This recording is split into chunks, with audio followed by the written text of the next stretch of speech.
So today we're on lesson 10, which is focusing on subtracting decimals.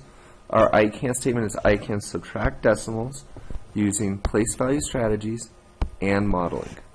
Alright, so let's begin. We have this problem. At the 2012 Olympics in London, Michael Phelps won the gold medal in the men's 100-meter butterfly. He swam the first 50 meters in 26.96 seconds. He swam the second 50 meters, and it took him 25 and 39 hundredths seconds. What was his total time? Well, he's swimming for these two 50-meter sections to make that 100. So what I need to do is I need to add both of those times together. So if I draw a tape diagram, and we'll be using these more often later, it's just to refresh our memory, I draw one box, and I draw two boxes, and they're representing his time. So now I need to figure out what math operation do I do. I have these two tape diagrams. What do I need to do with them?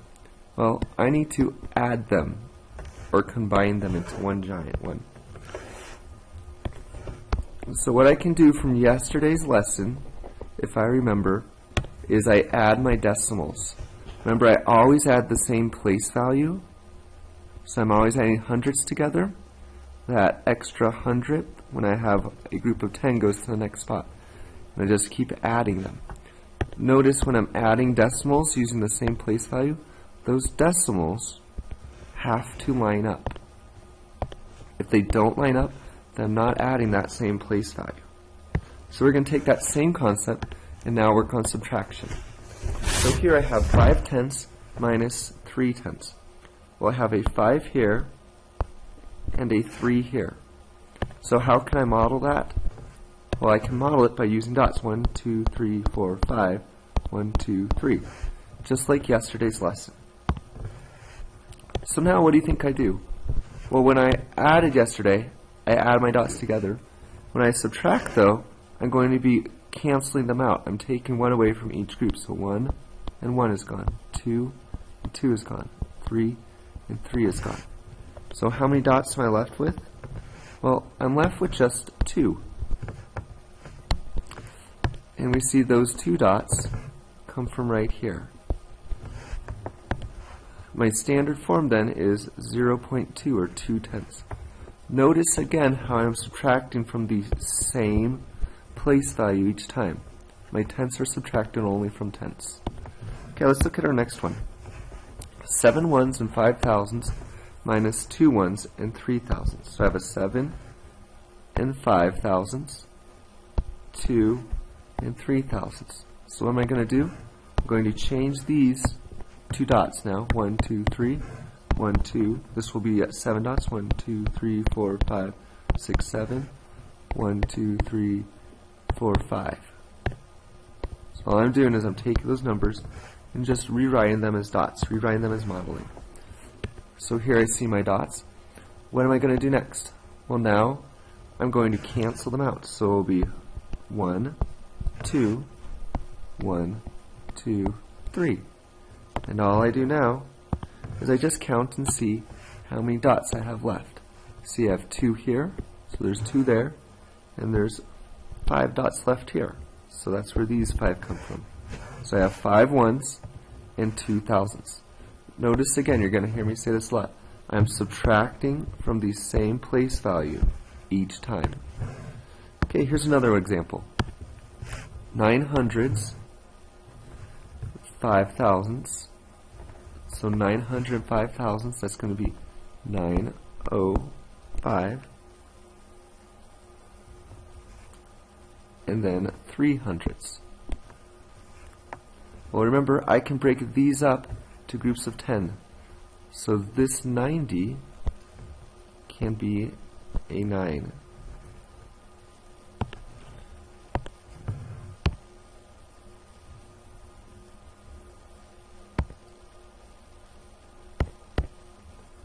Where'd that go? So this 90,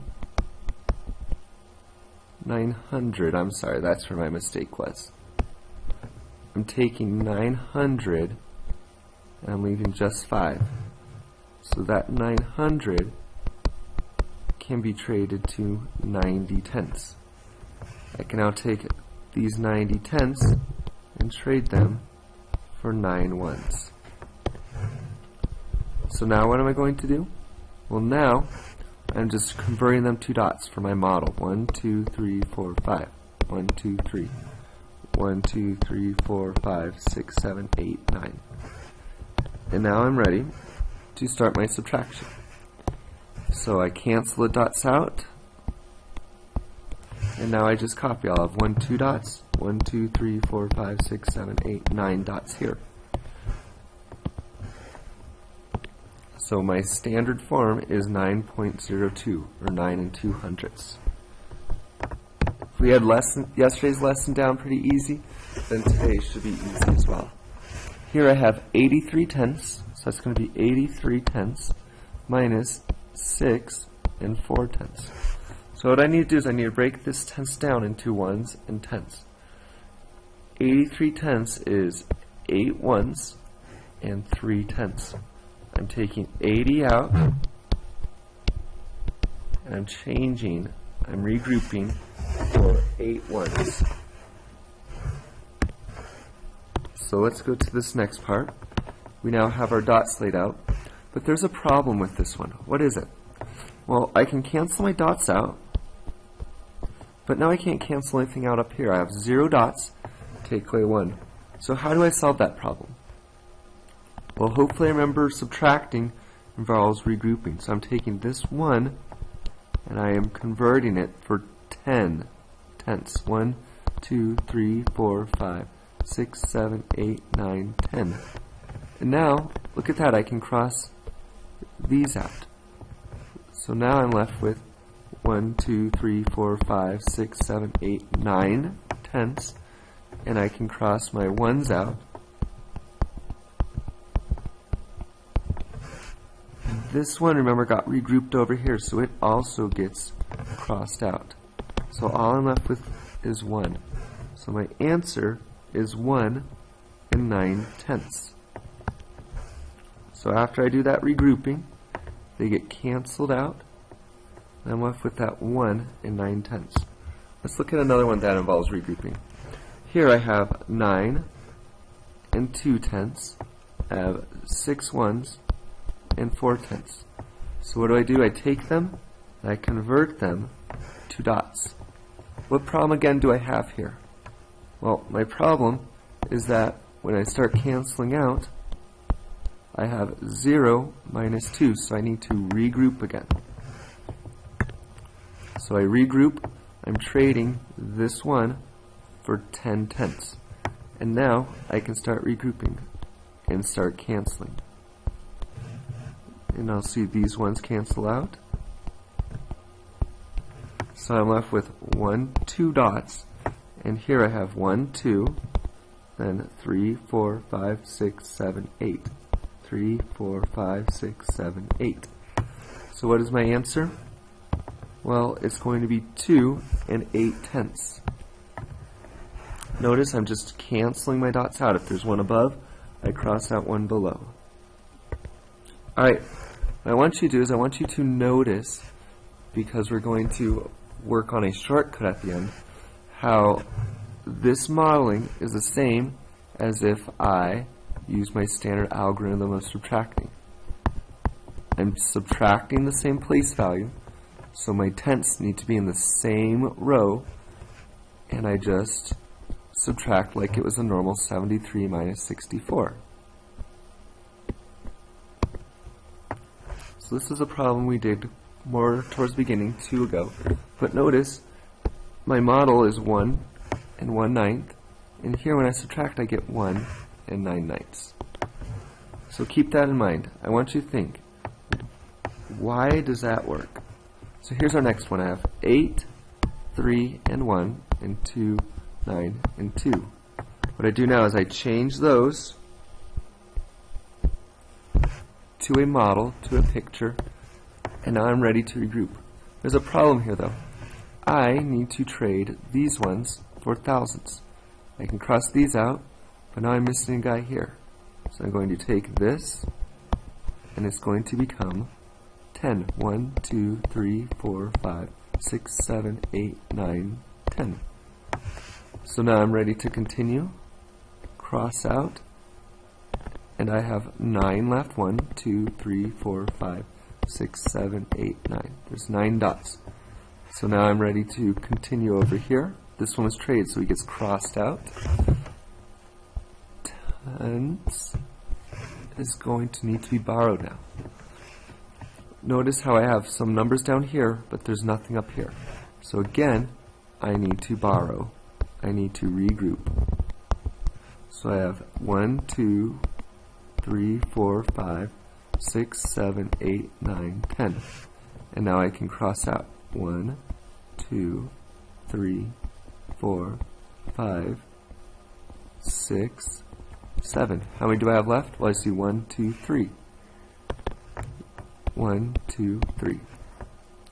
And now we can cross this guy out because I regrouped him. And now I cross my tenths out. How many do I have left? I see there's 1, 2, 3, 4, 5. 1, 2, 3, 4, 5.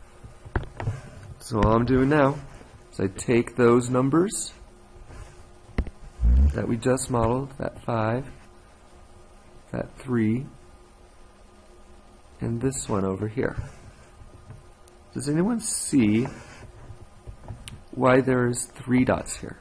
The last one I showed you, when I modeled it, I had 2. Where does that 3rd dot come from? Well, notice there's this blue guy right here that we can't forget about. So there's 1, 2, and 3 right there. So make sure you're checking all your dots. Okay, let's go to our next one. We're on slide 29, and we have about 36 slides. Okay, so we're mostly done. So here, it's going to be the same thing. 4 ones, 8, 3, 1, 2 tenths, 9 hundredths. So now what I'm going to do is I just convert them all to dots. And what problems do I have? Well, I'm going to need to regroup. Here I'm good. I have 1, 2, 3. 3 take away 0. But this is where I'm going to run into my problem. Cross out, cross out, cross out, cross out, cross out, cross out, cross out, cross out. But I need to subtract. So what I do is I borrow from my tenths. But I have no tenths to borrow from. So now I need to go to one place value over, cross this guy out, and I need to regroup him. 1, 2, 3, 4, 5, 6, 7, 8, 9, 10. And now I can borrow a tenth. So what I'm going to do is I take 1 and I'm regrouping him. 1, 2, 3, 4, 5, 6, 7, 8, 9, 10. 10. And now I'm ready to cancel out. So how many dots do I have left now? I have 5 plus 4 is 9. 1, 2, 3, 4, 5, 6, 7, 8, 9. Now I can cancel these out. Remember, this guy was regrouped, so he is also gone. How many do I have left? I have 1, 2, 3, 4, 5, 6, 7. 1, 2, 3, 4, 5, 6, 7. And here, cancel them out. And I get 1, 2. So now let's look what happens when it's a little more nicely organized. What is my answer in standard form? Well, I have 2.793. So here now we're going to revisit that shortcut again. Notice when I use my standard algorithm, 4.083 minus 1.29, I'm lining the same place values up. I have hundredths here, so hundredths need to be lined up. Subtract, I get 3, and here I have that borrowing again. 10 converted to 9, so I can borrow 9, 7, 2. Notice how this answer is the same as this. So why do you think that the regular way of subtracting, like this, also works with decimals? Well, remember, when we're subtracting, even if it was just 27 minus 15, we have to line up the same place values. I always subtract these same place values. So here I'm subtracting 1s, here I'm subtracting 10s. We don't write subtraction problems where we subtract different place values. I don't have 150 minus 10. I don't write that as 150 minus 10. Why is that? Well, here is 1s, but here is 1s. My 1s need to line up. If I leave my problem like this, I'm subtracting 10s and 1s, and we just don't do that. So that's why it works. I'm always subtracting the same place value. So as long as I make sure my decimals are lined up, subtract the same place value, I'm good to go. Alright, this one, what I want you to do is going to be one of your questions. I want you to subtract 6 minus 0.48. You can use the regular way, or you can use your place value chart. What I suggest is that you check using both methods, but it's your choice. Alright, so here's our I can statement. I can subtract decimals using place value strategies and modeling. Okay, so what you're going to do is you have your problem set. When you're done with your problem set, you're going to complete the exit ticket, which is on the back side, and turn it in. Then, when that is completed, when that is done, you're going to work on your math project. Alright, good luck.